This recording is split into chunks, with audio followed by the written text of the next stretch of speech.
इसमें हम ये देखेंगे स्ट्रिंग्स क्या होती है, और फिर डेटा टाइप्स तो हमने देख ही लिया था। एक बार थोड़ा सा देख लेंगे कि इसमें क्या एक चार्ट दे रखा है, वैसे हमने देख लिया था पिछले वाले लेक्चर में।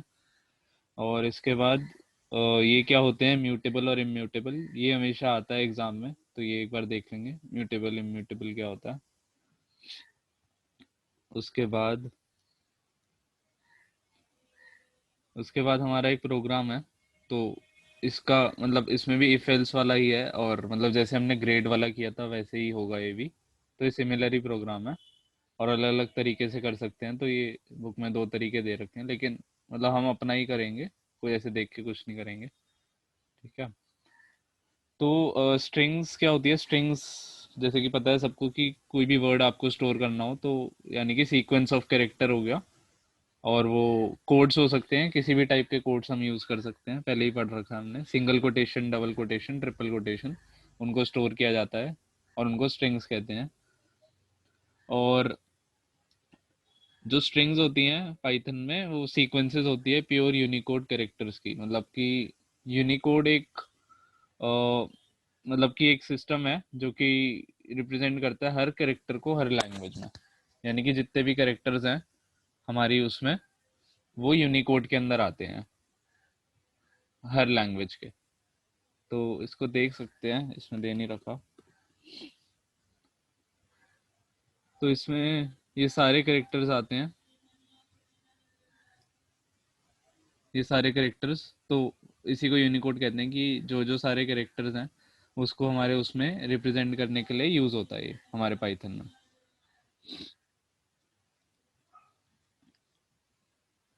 और इसमें मतलब क्या, इसमें कितने भी टाइप ऑफ कैरेक्टर्स आ सकते हैं हमारे स्ट्रिंग में। लेटर्स हो गए, नंबर्स हो गए, स्पेशल कैरेक्टर्स हो गए। इसके बाद ये डेटा टाइप्स हमने देख ही लिए थे, लिस्ट कैसे बनाते हैं, टपल कैसे बनाते हैं, डिक्शनरी कैसे बनाते हैं। और ये एक समरी है जो अभी तक पढ़ लिया हमने, कि जो जो डेटा टाइप्स है हमारे, इसमें नंबर में हमें पता है कि इंटीजर आता है, फ्लोटिंग पॉइंट आता है, कॉम्प्लेक्स आता है, और इंटीजर के अंदर हम बूलियन देखते हैं 1 और 0। फिर एक सेट्स आता है, ये देखेंगे आगे कि सेट्स क्या होते हैं। जैसे मैथ्स में तुमने पढ़ा होगा सेट्स, कि सेट्स में ये होता है कि सारे जो भी वैल्यूज हम स्टोर करा रहे हैं सीक्वेंस में वो यूनिक होती है सेट में। यानी कि 1, 2, 3 एक सेट होगा, लेकिन 1, 1, 2, 3 एक सेट नहीं होगा, क्योंकि 1 रिपीट हो रहा है उसमें।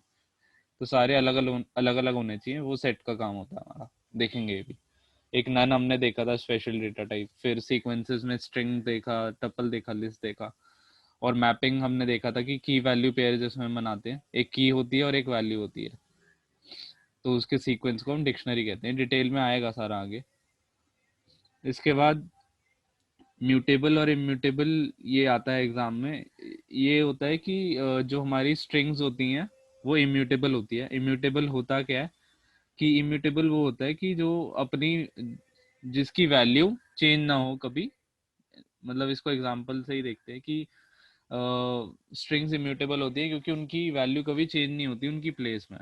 They never change their value in place. तो इसका एग्जांपल देखते हैं। ये सब हमारे इम्यूटेबल होते हैं, जैसे इंटीजर हो गया, फ्लोटिंग हो गया, बूलियन स्ट्रिंग हो गया। और इसका एग्जांपल देखते हैं कि इम्यूटेबल क्या होता है। जैसे मैंने यहाँ पे एक स्ट्रिंग बनाया, ए इक्वल टू स्ट्रिंग एबीसी। उसके बाद मैंने क्या किया, मैंने इसकी अब हमें पता है कि ये तीन इसमें है, A0 में हमें पता है। एक बार मैं फिर से कर देता हूँ। जैसे मैंने एक स्ट्रिंग बनाया ABC, हमें पता है A0 में क्या है, ये इंडेक्सिंग होती है स्ट्रिंग की।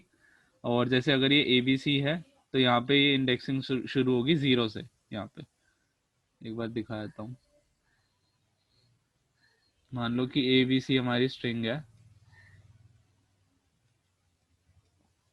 तो ये इंडेक्सिंग शुरू होती है 0, 1, 2। और यहाँ पे एक एंड ऑफ लाइन एक वो होता है, वो मतलब जो बताता है कि ये स्ट्रिंग एंड हो रही है। यहाँ पे एक कैरेक्टर होता है, स्पेशल कैरेक्टर, जो बताता है स्ट्रिंग एंड हो रही है। तो इस केस में हमने देखा कि A0 हमने देखा वो A आ रहा है। अब इम्यूटेबल है स्ट्रिंग हमें पता है, तो अगर हम इसकी वैल्यू चेंज करना चाहेंगे A0 की, मैं ट्राई करता हूँ और देखता हूँ कि इंटरप्रेटर करने देगा कि नहीं।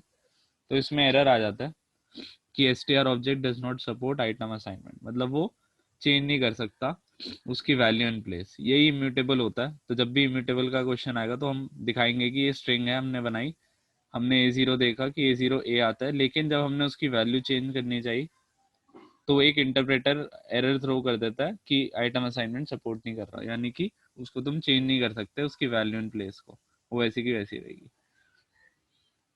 अब एक एग्जांपल लेते हैं म्यूटेबल टाइप का, जैसे एक लिस्ट होती है।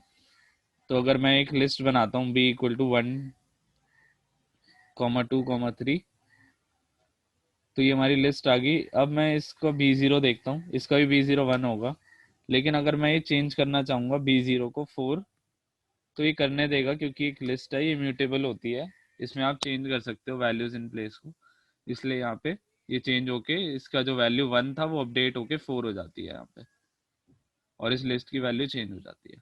स्ट्रिंग में पॉसिबल नहीं होता क्योंकि वो इम्यूटेबल होता है डेटा टाइप, लेकिन लिस्ट म्यूटेबल होता है, वो अलाउ करता है चेंज करना वैल्यू को।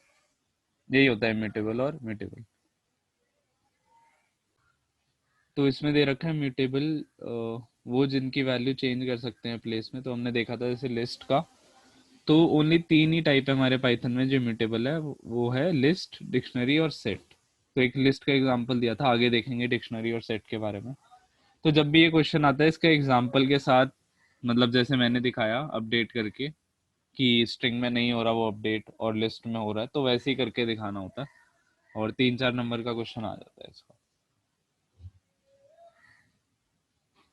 तो इसमें हमें एक प्रोग्राम दे रखा है जिसमें हमें कमीशन निकालना है सेल्समैन का, और इसमें एक वो दे रखा है, एक टेबल दे रखी है जिसमें बताते हैं कि इतनी सेल्स हुई तो इतना कमीशन होगा, और जैसे कि 50,000 से ज़्यादा हुई, 50,001 ऑनवर्ड्स, तो इतना होगा, और इस उसके बीच में, इस रेंज के बीच में 10% होगा, इस रेंज के बीच में 7% उसका कमीशन होगा, एंड सो ऑन। तो हमने देखा था जैसे ग्रेड वाले प्रोग्राम में हमने दो तरीके से किया था। एक तो हमने इफ एलिफ एलिफ करके एल्स करके हमने एक वो बनाया था, या ग्रेड निकालने के लिए। वैसे ही इसमें कमीशन की, ग्रेड की जगह कमीशन हो जाएगा, या फिर हम मल्टीपल इफ लगा के हम दोनों लिमिटिंग कंडीशन भी दे सकते हैं, मतलब कि ग्रेटर दैन भी दे सकते हैं और लेस दैन भी दे सकते हैं, तो वो मल्टीपल इफ से भी हो जाएगा। तो दो तरीके से हो जाएगा ये वाला प्रोग्राम। तो जैसे हमने ग्रेड कैलकुलेट किया था वैसे ही है, हमने सेल्स का इनपुट लिया और फिर मल्टीपल या इफ एलिफ एलिफ एल्स वाला जो हमने पहले देखा था उससे निकाला हमने कमीशन, या फिर इसमें मल्टीपल इफ कर रखा होगा, या इन्होंने अपना तरीका कर रखा है कुछ, लेकिन हम इनका नहीं देखेंगे, हम खुद ही ट्राई करेंगे कि हमें क्या लॉजिक सूट करता है। हम अपने आप से लॉजिक बिल्ड करेंगे, जो तुम्हें ठीक लगता है वैसे करेंगे। बाकी मतलब वैसा ही है, ग्रेड वाले प्रोग्राम की तरह ही है ये।